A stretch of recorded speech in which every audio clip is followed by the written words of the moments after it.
So we are in the 23rd chapter of First Samuel. At this point, David has been anointed king, but is not king yet. So there's going to be some interesting things happening in our reading today about that. Okay. The kings are all a little interesting. They all have interesting backstories. It's funny that David is always held up as this paragon of how to be a leader, how to be a king, and he had some interesting moments in his leadership too. So Oh, yes. it's interesting to see. So chapter 23. This is sort of catches up. Saul is kind of, I don't know, bipolar in a way. He doesn't understand why David doesn't want to be around him, because David is an advisor to Saul. But then every time David comes around Saul, Saul tries to kill him. Mm-hmm. And then David leaves. It happened, I think, 3 times in the last couple of chapters that he came to essentially come to work to be there as an advisor for Saul, and then Saul tried to kill him and he ran away. And then Saul cried out, well, how come he's not here? And then he comes back and Saul tries to kill him again. It's an interesting relationship they have.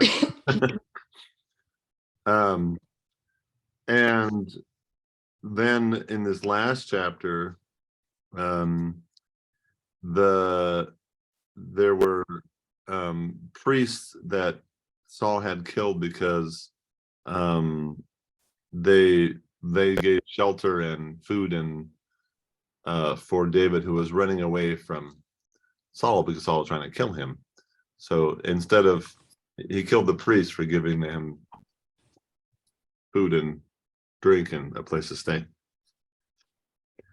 Boy, I tell you, it's like a novel. It's an interesting story. Like a Jerry Springer show. Like a soap opera. Oh yeah, true crime or something. Yeah. Yeah. Yeah. So we're in chapter 23. Now they told David, the Philistines are fighting against Keilah and are robbing the threshing floors. David inquired of the Lord, shall I go and attack these Philistines? The Lord said to David, go and attack the Philistines and save Keilah. But David's men said to him, look, we are afraid here in Judah. How much more then if we go to Keilah against the armies of the Philistines? Then David inquired of the Lord again. The Lord answered him, yes, go down to Keilah, for I will give the Philistines into your hand. So David and his men went to Keilah, fought with the Philistines, brought away their livestock, and dealt them a heavy defeat. Thus David rescued the inhabitants of Keilah. When Abiathar, son of Ahimelech, fled to David at Keilah, he came down with an ephod in his hand. Now it was Saul that David had come. Now it was told Saul that David had come to Keilah. And Saul said, God has given him into my hand, for he has shut himself in by entering a town that has gates and bars. Saul summoned all the people to war to go down to Keilah to besiege David and his men. When David learned that Saul was plotting evil against him again, he said to the priest, What's an ephod? I think it's a priestly garment. Let me double check. Oh, okay. Yeah, that's what I've always assumed. Like, think of like wearing a stole or something like that, basically. Oh, okay. I'm not sure why he was given one, but I think it might be the. Yeah, it's a garment worn by Jewish priests.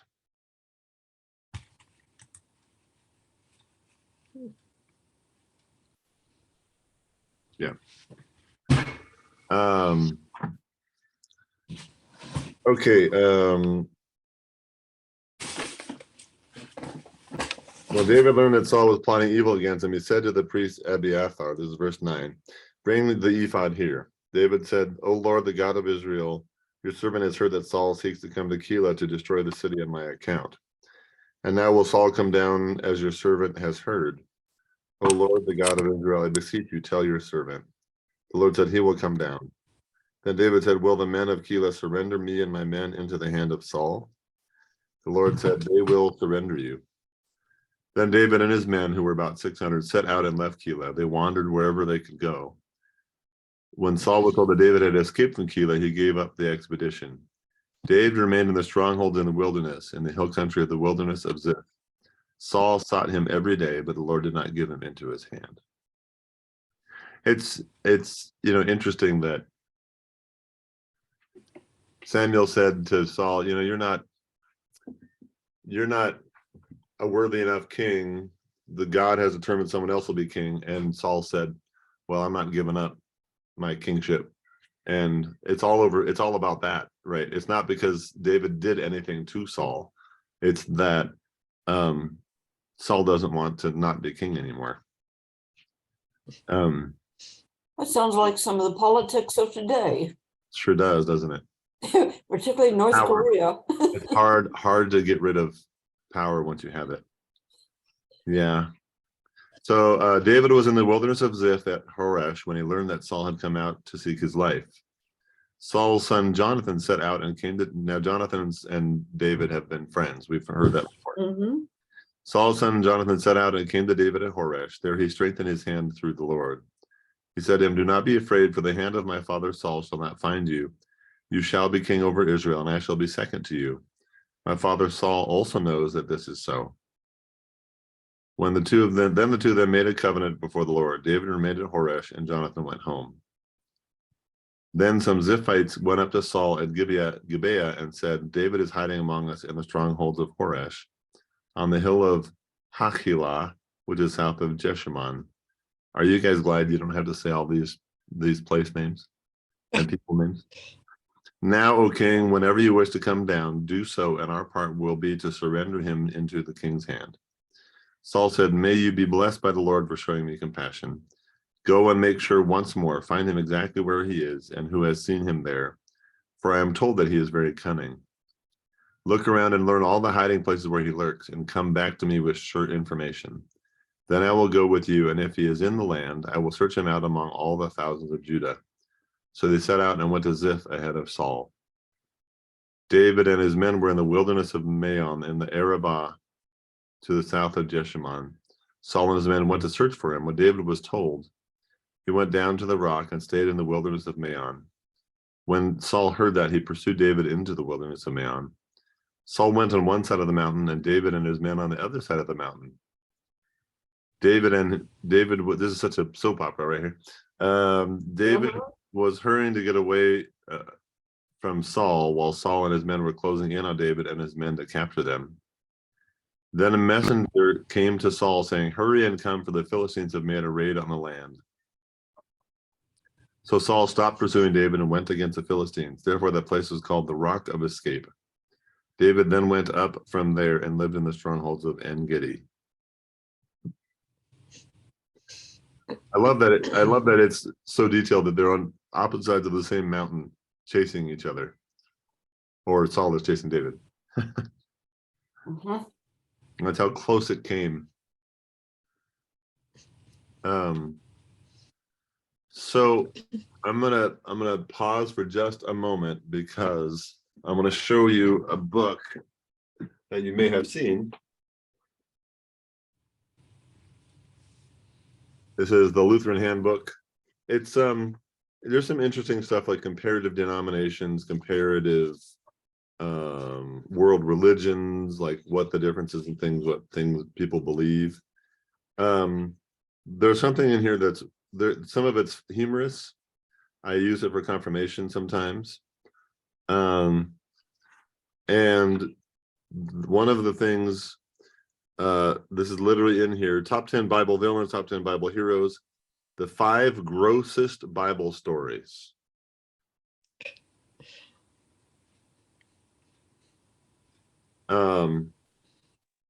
And is it the Gersa stories? Thought it was the Gersa stories.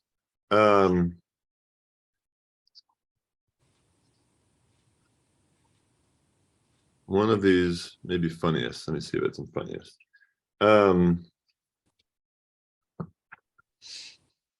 Yes, this is it. So if you notice, I'm going to show you right. The second one here says, right here under my thumb, under my finger here. David ambushes Saul in a cave while he's busy. 1 Samuel 24, 2-7. Mm-hmm. Why is it funny? Well, we'll see in a minute. The title of the story is David spares Saul's life. When Saul returned from following the Philistines, he was told David is in the wilderness of En-Gedi. Then Saul took 3,000 chosen men out of all Israel and went to look for David and his men in the direction of the rocks of the wild goats. He came to the sheepfolds beside the road where there was a cave, and Saul went in to relieve himself. Saul is going to the bathroom, Mm-hmm. which is interesting. Now David and his men were sitting in the innermost parts of the cave, the same cave. The men of David said to him, "Here is the day of which the Lord said to you, I will give your enemy into your hand, and you shall do to him as it seems good to you." Then David went and stealthily cut off a corner of Saul's cloak. Afterward, David was stricken to the heart because he had cut off a corner of Saul's cloak. He said to his men, "The Lord forbid that I should do this thing to my Lord, the Lord's anointed, to raise my hand against him, for he is the Lord's anointed." So David scolded the men severely and did not permit them to attack Saul. Then Saul got up and left the cave and went on his way. It's just humorous that we had a story of Saul going to the bathroom in the cave, where David was hiding. Afterwards, David also rose up and went out of the cave and called after Saul, "My lord, the king." When Saul looked behind him, David bowed with his face to the ground and did obeisance. David said to Saul, "Why do you listen to the words of those who say David seeks to do you harm? This very day your eyes have seen how the Lord gave you into my hand in the cave, and some urged me to kill you, but I spared you. I said, I will not raise my hand against my Lord, for he is the Lord's anointed. See, my father, see the corner of your cloak in my hand, for by the fact that I cut off the corner of your cloak and did not kill you, you may know for certain that there is no wrong or treason in my hands. I have not sinned against you, though you are hunting me to take my life. May the Lord judge between me and you. May the Lord avenge me on you, but my hand shall not be against you. As the ancient proverb says, out of the wicked comes forth wickedness, but my hand shall not be against you. Against whom has the king of Israel come out? Whom do you pursue? A dead dog, a single flea? May the Lord therefore be judge and give sentence between me and you. May he see to it and plead my cause and vindicate me against you. When David had finished speaking these words to Saul, Saul said, "Is this your voice, my son David?" Saul lifted up his voice and wept. He said to David, "You are more righteous than I, for you have repaid me good, whereas I have repaid you evil. Today you have explained how you have dealt well with me, in that you did not kill me when the Lord put me into your hands. For who has ever found an enemy and sent the enemy safely away? So may the Lord reward you with good for what you have done to me this day. Now I know that you shall surely be king, and that the kingdom of Israel shall be established in your hand. Swear to me, therefore, by the Lord, that you will not cut off my descendants after me, and that you will not wipe out my name from my father's house." So David swore this to Saul. Then Saul went home, but David and his men went up to the stronghold. It's a really interesting story, I think. The whole thing is interesting, not just the humorous thing about Saul going to the bathroom. But as I said before, we've had 4 or 5 chapters now of Saul wanted to kill David, not because David did anything wrong, but simply because he's been anointed king by Samuel. And it's out of jealousy and out of, not, like you had said, Betty Lou, not wanting to lose power, right? That there's nothing, Saul just doesn't want to not be king anymore. He doesn't want David to be king because he wants that power. So he's been trying to kill him for chapters and chapters. And finally, between this speech and the fact that he cut off his cloak instead of killing him, Saul is convinced that maybe he shouldn't try to kill David. Okay. Any thoughts about that? Well, it seems like David is much more honorable than Saul was, even though he might have his drawbacks, you know. Yeah. I think a lot of these experiences, though, between David and Saul, though, are preparing David for when he does become king and help him to learn how to rule and be aware of the dangers that are going to happen to him when he does assume the throne of king in Israel. Right. I mean, I had this conversation yesterday with someone that the whole reason Saul became king was that people were jealous of other nations that had kings Mm-hmm. and didn't want to listen to God anymore. They all said we were king. Right. And so it's just, I find it interesting that essentially the kingship is established because people don't want to listen to God. Yet even Saul was anointed by God. Saul was anointed first and then didn't work out so well. And so God anointed David. So even though it's God anointed, it's still the people wanting to listen to a human instead of listen to a prophet or about God, from God. Yeah, really, it really. Well, wouldn't you say it's? What's that?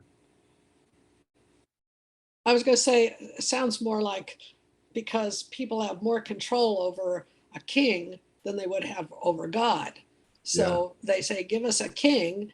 And if we don't like him, well, we'll get another one, you know, Right. as opposed to, well, you can't get rid of God. So, you know. Yeah, it's all about control. Of course, they were getting. Yeah, it's all, even that. It's the people can kind of control the king to a certain degree. Okay, so we're talking about covetousness. Yeah, coveting. Yeah, exactly. Yeah. Is there any? Someone pointed out to me that was one of the last ones in the Ten Commandments, and that's the root of all our problems, is jealousy and coveting our neighbors. Well, then, and that's really what Saul is doing, right? He's coveting his own power and position. Yeah, instead of listening to God and passing that power to David. Okay. Chapter 25 is a long one, but we got plenty of time. Okay. Now Samuel died, and all Israel assembled and mourned for him. They buried him at his home in Ramah. Then David got up and went down to the wilderness of Paran. There was a man in Maon whose property was in Carmel. The man was very rich. He had 3,000 sheep and 1,000 goats. He was shearing his sheep in Carmel. Now the name of the man was Nabal, and the name of his wife Abigail. The woman was clever and beautiful, but the man was surly and mean. He was a Calebite. I just think that's funny. The man was clever and beautiful. The woman was clever and beautiful, but the man was surly and mean. It's setting up the story in a way. Okay. Well, my book says that Caleb means dog. Oh wow. A Calebite is from Caleb, is it one of the 12 tribes, or is it? Okay. I think it's one of the early settlers, maybe not one of the 12 tribes, but one of the settlers. Okay, thank you. Yeah. David heard in the wilderness that Nabal was shearing his sheep. So David sent 10 young men, and David said to the young men, go up to Carmel and go to Nabal and greet him in my name. Thus you shall salute him. Peace be to you, and peace be to your house, and peace be to all that you have. I hear that you have shears. Now your shepherds have been with us, and we did them no harm, and they missed nothing all the time they were in Carmel. Ask your young men, and they will tell you. Therefore, let my young men find favor in your sight, for we have come on a feast day. Please give whatever you have at hand to your servants and to your son David. So essentially,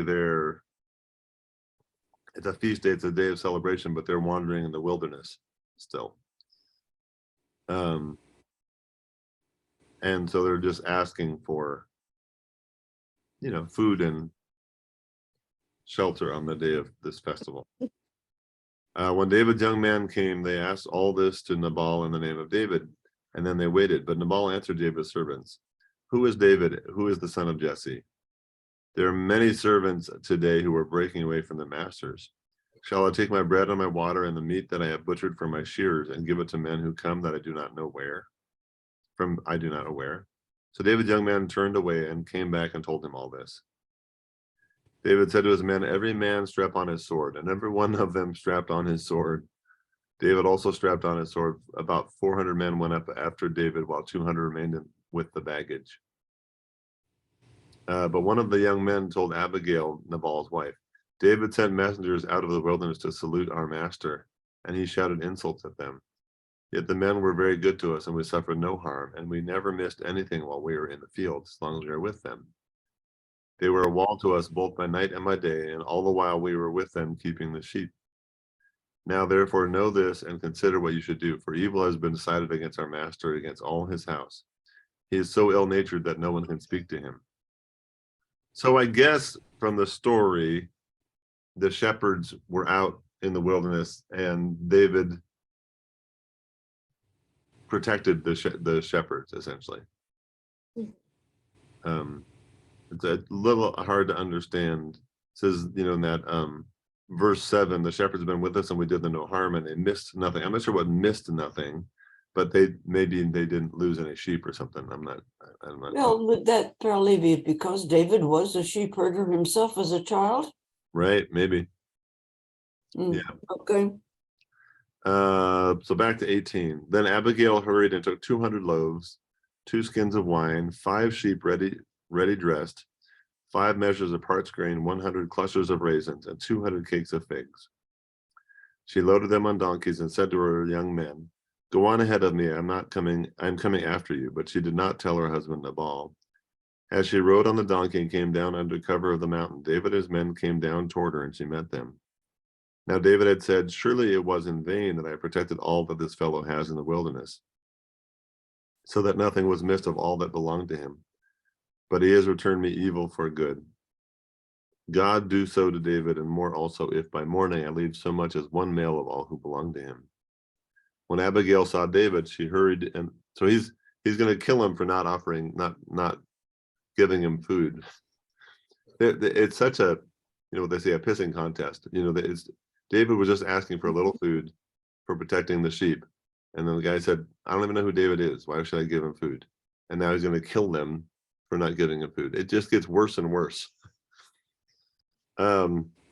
Abigail's trying to stop this from happening. When Abigail saw David, she hurried and alighted from the donkey and fell before David on her face, bowing to the ground. She fell at his feet and said, "Upon me alone, my lord, be the guilt. Please let your servant speak in your ears and hear the words of your servant.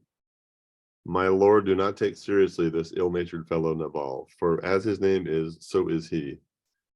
Nabal is his name, and folly is with him. But I, your servant, did not see the young men of my lord whom you sent." Nabal apparently means fool, according to my Bible. Who names their child fool? It's interesting that I'm going backwards again. In that verse 22, I won't leave so much as one male of all who belong to him. So the thought is, I'm going to kill the line, the male heirs, right? Which is a pretty serious threat.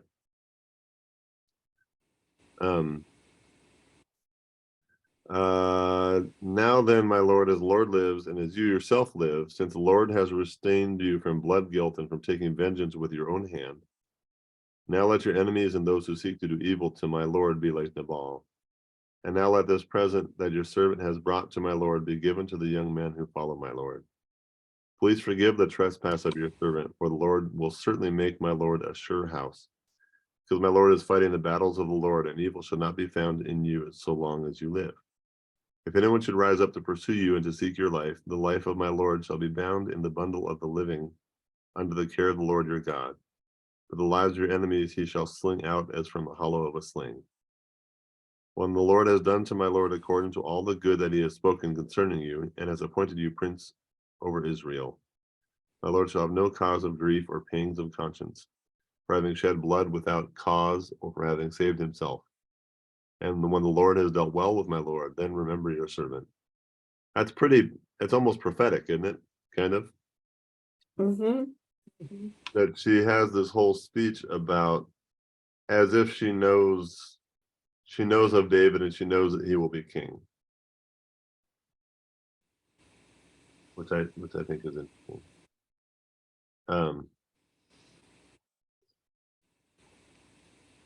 It's, it says you don't have to worry about anyone rising up against you because God is on your side. That's a pretty powerful thing from someone who's just the wife of this person that has offended David. David said to Abigail, verse 32, David said to Abigail, blessed be the Lord, the God of Israel, who sent you to meet me today. Blessed be your good sense, and blessed be you who have kept me today from blood guilt and from avenging myself by my own hand. For as surely as the Lord, the God of Israel lives, who has restrained me from hurting you, unless you had hurried and come to meet me, truly by morning there would not have been left to Nabal so much as one nail. Then David received from her hand what she had brought him. He said to her, go up to your house in peace. See, I have heeded your voice and have granted your petition. Abigail came to Nabal. He was holding a feast in his house, like the feast of a king. Nabal's heart was merry within him, for he was very drunk. She told him nothing at all until the morning light.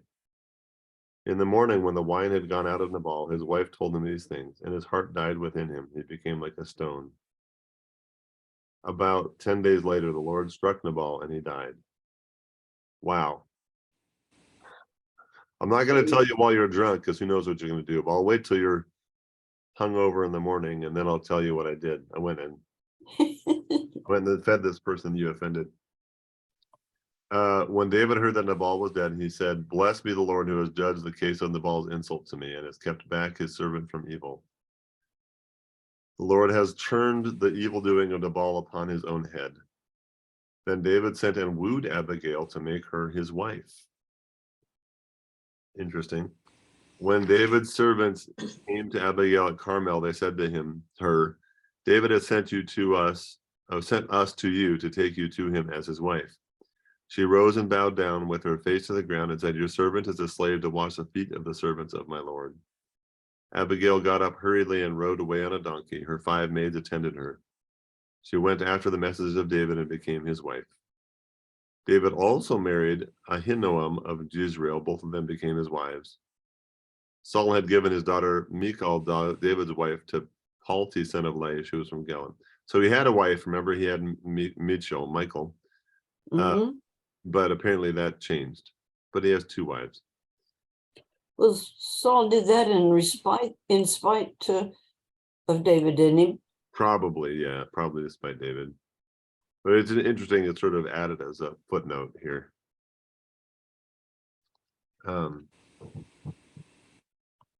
Yeah. So much, it's I love the history books because there's so much like intrigue and detail. There's detail, right? Mhm. Sometimes even in the Gospels, the stories seem to be missing things, missing some of the details. But here we see everything from them bowing down and exactly how much food down to the morsel that was given to them, right? The details are interesting in the history books.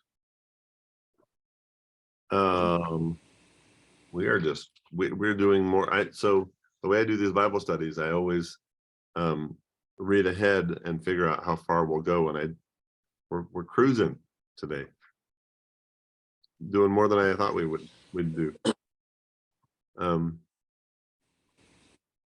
Okay. Then the Ziphites came to Saul at Gibeah, saying, David is in hiding on the hill of Hakilah, which is opposite Jeshimon. So Saul rose and went down into the wilderness of Ziph with 3,000 chosen men of Israel to seek David in the wilderness of Ziph.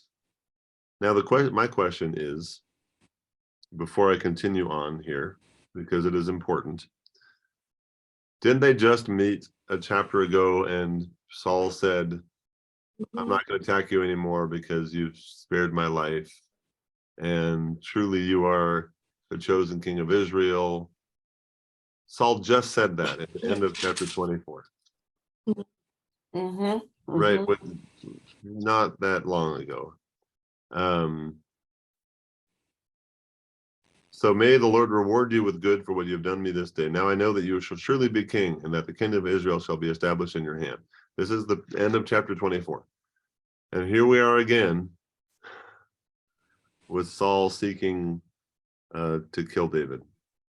Saul encamped on the hill of Hakilah, which is opposite Jeshimon, beside the road. But David remained in the wilderness. When he learned that Saul had come after him in the wilderness, David sent out spies and learned that Saul had indeed arrived.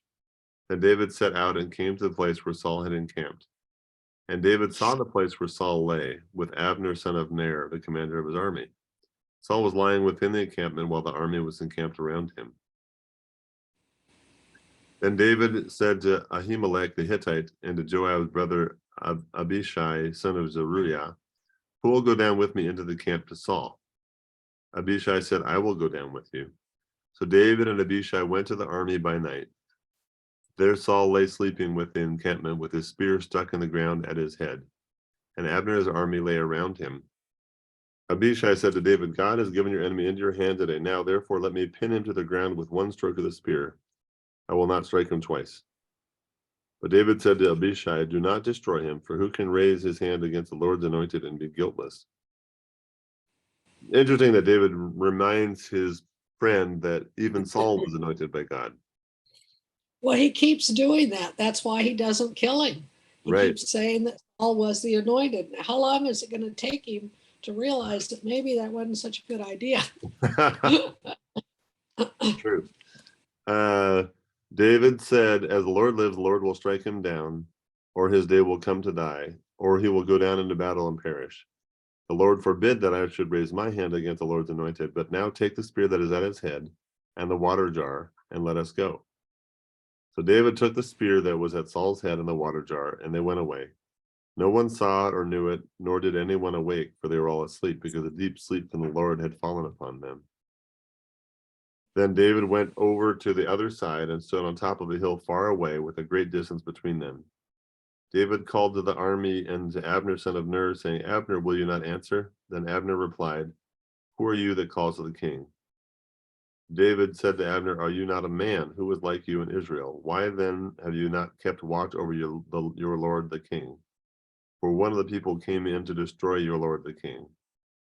This thing that you have done is not good. As the Lord lives, you deserve to die, because you have not kept watch over your lord, the Lord's anointed.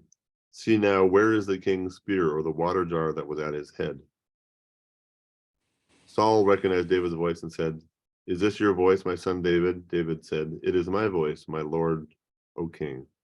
And he added, why does my lord pursue his servant? For what have I done? What guilt is on my hands? Now therefore let my lord the king hear the words of his servant. If it is the Lord who has stirred you up against me, may he accept an offering. But as mortals may they be cursed before the Lord, for they have driven me out today from my share in the heritage of the Lord, saying, go serve other gods. Now therefore do not let my blood fall to the ground away from the presence of the Lord, for the king of Israel has come out to seek a single flea, like one who hunts a partridge in the mountains. That's the second time he referred to himself as a flea. Why are you trying to fight this just little old me? Right? He said that, referred to him earlier. David referred to himself as a flea in the earlier passage that we read today. Said, you really should be worried about bigger things than just little old me. You're the king. Why focus on one person, David? Then Saul said, I have done wrong. Come back, my son David, for I will never harm you again. Sure. How many times has he said that? Yeah. Yeah. Because my life was precious in your sight today. I have been a fool and have made a great mistake. David replied, here is the spear, O king. Let one of the young men come over and get it. The Lord rewards everyone for his righteousness and his faithfulness. The Lord gave you into my hand today, but I would not raise my hand against the Lord's anointed. As your life was precious today in my sight, so may my life be precious in the sight of the Lord, and may he rescue me from all tribulation. Then Saul said to David, blessed be you, my son David. You will do many things and will succeed in them. So David went his way, and Saul returned to his place. Saul is almost like psychotically,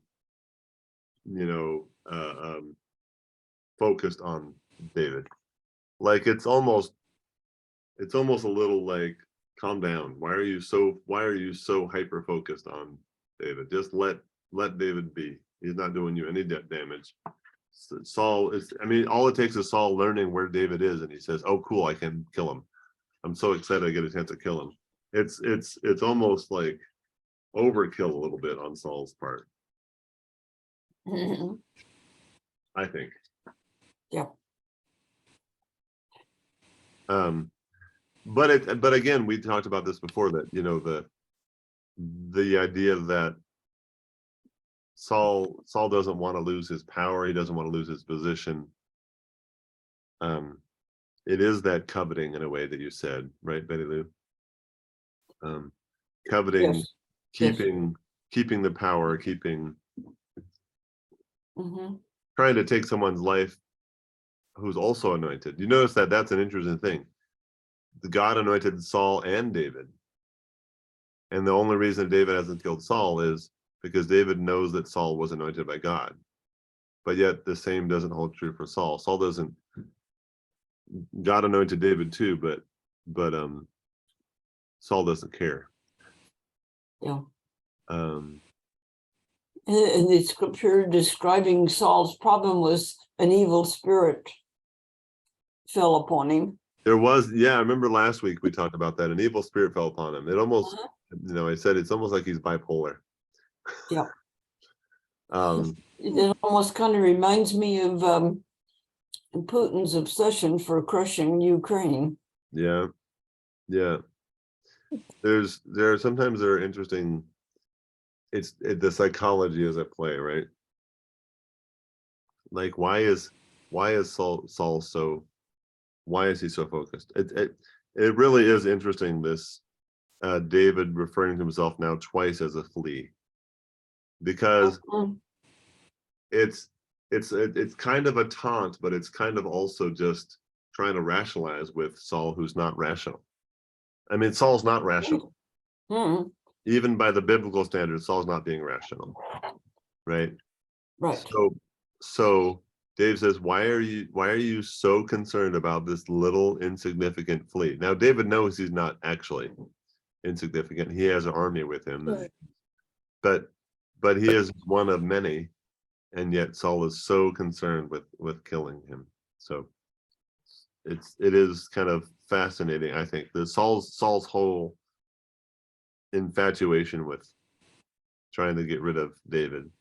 And then you have this weird dynamic too, where he says, so in verse 17, Saul recognized David's voice and said, is this your voice, my son David? But why does the Lord pursue his servant? He calls him his son and his servant, but yet also wants to kill him. Right?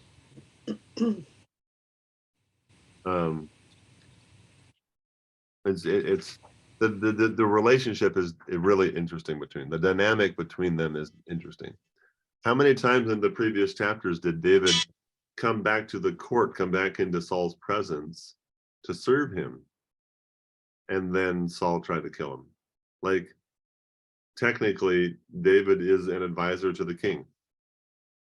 Saul appointed him advisor to the king, called him his son early on,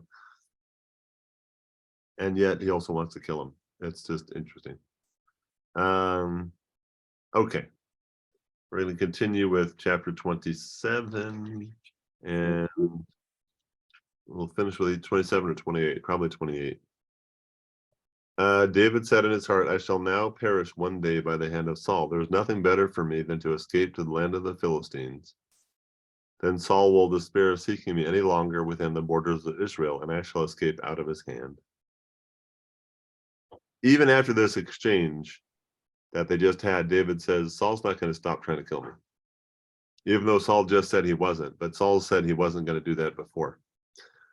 So finally David said, I'm just going to run away, totally run away. So David set out and went over, he and the 600 men who were with him, to King Achish, son of Maoch of Gath. David stayed with Achish at Gath, and he and his troops, every man with his household, and David with his 2 wives, Ahinoam of Jezreel and Abigail of Carmel, Nabal's widow.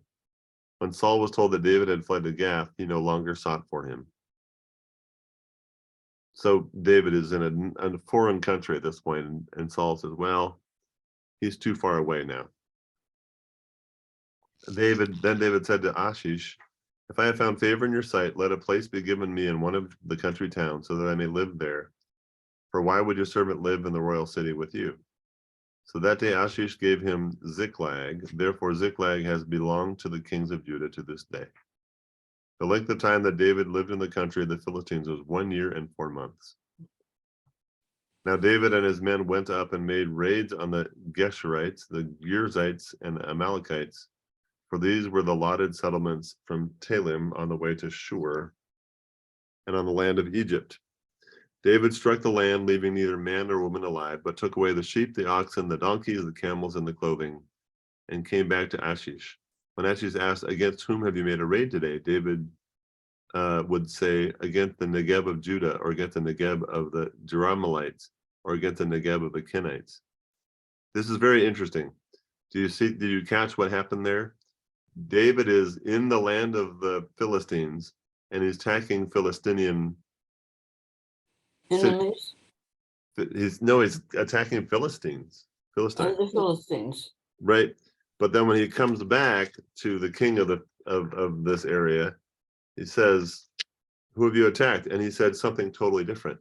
He said he's attacking other people. He's attacking Jews, the Hebrew people, which is I think kind of fascinating, right? He's saying one thing, but he's attacking the country from inside the borders and saying that he's attacking the Hebrew people, the enemies of the king he's serving. David left neither man nor woman alive to be brought back to Gath, thinking they might tell about us and say David has done so and so. Such was his practice all the time he lived in the country of the Philistines. Achish trusted David, thinking he has made himself utterly abhorrent to his people Israel, therefore he shall always be my servant. This is kind of almost humorous. David runs away from Saul into the land of the Philistines, and David serves the Philistine king, but while he's there, he attacks Philistines and says he's attacking Hebrews. It's kind of sly in a way. In those days, the Philistines gathered their forces for war to fight against Israel.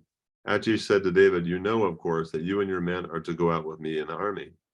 David said to Achish, very well, then you shall know what your servant can do. Achish said to David, very well, I will make you my bodyguard for life. For life. Mm. Well, that could be a short term, you know. For sure. For sure. Now Samuel had died, and all Israel had mourned for him and buried him in Ramah, his own city. Saul had expelled the mediums and the wizards from the land. The Philistines assembled and came and encamped at Shunem. Saul gathered all Israel, and they encamped at Gilboa. When Saul saw the army of the Philistines, he was afraid, and his heart trembled greatly. When Saul inquired of the Lord did not answer him, not by dreams or by Urim or by the prophets. Then Saul said to his servant, seek out for me a woman who is a medium, that I may go to her and inquire of her. His servant said to him, there is a medium at Endor. So this is the same army that David is with, rising up against Saul of the Philistines. So Saul disguised himself and put on outer clothes and went there, he and 2 men with him. They came to the woman by night. And he said, consult the spirit for me and bring up for me the one whom I name to you. The woman said to him, surely you know what Saul has done, how he has cut off the mediums and the wizards from the land. Why then are you laying a snare for my life to bring about my death? But Saul swore to her by the Lord, as the Lord lives, no punishment shall come upon you for this thing. Then the woman said, whom shall I bring up for you? He answered, bring up Samuel for me. So Samuel has died, but Saul, who wouldn't listen to Samuel, now wants to listen to Samuel through a medium. When the woman saw Samuel, she cried out with a loud voice, and the woman said to Saul, why have you deceived me? You are Saul. The king said to her, have no fear, what do you see? The woman said to Saul, I see a divine being coming up out of the ground. He said to her, what is his appearance? She said, an old man is coming up. He is wrapped in a robe. So Saul knew that it was Samuel, and he bowed with his face to the ground and did obeisance. Then Samuel said to Saul, why have you disturbed me by bringing me up? Saul answered, I am in great distress, for the Philistines are warring against me, and God has turned away from me and answers me no more, either by prophets or by dreams. So I have summoned you to tell me what I should do. Samuel said, why then do you ask me, since the Lord has turned from you and become your enemy? The Lord has done to you just as he spoke by me, for the Lord has torn the kingdom out of your hand and given it to your neighbor David, because you did not obey the voice of the Lord and did not carry out his fierce wrath against Amalek. Therefore the Lord has done this thing to you today. Moreover, the Lord will give Israel along with you into the hands of the Philistines, and tomorrow you and your sons shall be with me. The Lord will also give the army of Israel into the hands of the Philistines. Meaning you and your sons are going to die tomorrow. Mm-hmm. Right? Immediately Saul fell full length on the ground, filled with fear because of the words of Samuel, and there was no strength in him, for he had eaten nothing all day and all night. The woman came to Saul, and when she saw that he was terrified, she said to him, your servant has listened to you. I have taken my life in my hand, and have listened to what you have said to me. Now therefore you also listened to your servant. Let me set a morsel of bread before you. Eat that you may have strength when you go on your way. He refused and said, I will not eat. But his servants together with the woman urged him, and he listened to their words. So he got up from the ground and sat on the bed. Now the woman had a fatted calf in the house. She quickly slaughtered it, and she took flour and kneaded it and baked unleavened cakes. She put them before Saul and his servants, and they ate. Then they rose and went away that night. So Saul's been told, not only are you going to lose this battle, but you're going to die, and David will become king finally. And that's where we'll end there. Mm-hmm. We're going to have this great battle soon, and then we're into 2 Samuel, essentially.